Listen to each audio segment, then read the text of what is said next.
En 1758, l'île Saint-Jean tombe aux mains des Britanniques après qu'ils avaient conquis la forteresse de Louisbourg au Cap-Breton.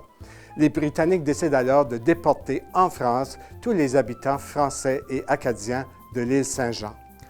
Entre la fin du mois d'août et le début du mois de novembre, environ 3000 Acadiens et Français de l'île Saint-Jean sont déportés en France à bord de plusieurs navires.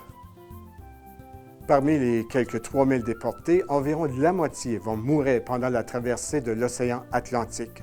Un grand nombre va mourir de maladies, beaucoup d'enfants, de vieillards, même des familles entières vont mourir pendant la traversée.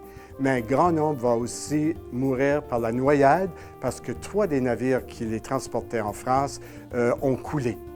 Rendus en France, les survivants ont eu de la misère aussi. Beaucoup sont morts parce qu'ils sont arrivés dans un piètre état de santé. Ils ont souffert de maladies, de malnutrition également, de sorte que beaucoup sont morts dans les jours, dans les semaines et dans les mois qui ont suivi leur arrivée en France.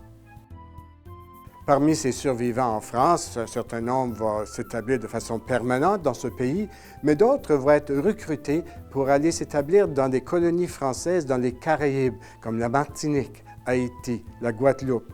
D'autres vont aller en Guyane française, une petite colonie près du Brésil, en Amérique du Sud. Et d'autres vont tenter l'expérience de s'établir dans les Malouines, c'est-à-dire les îles Falklands. Maintenant, en France, certaines familles vont rester là quelques années avant de revenir dans la région du Golfe Saint-Laurent. Mais un bon nombre, dès 1785, vont partir pour s'établir en Louisiane.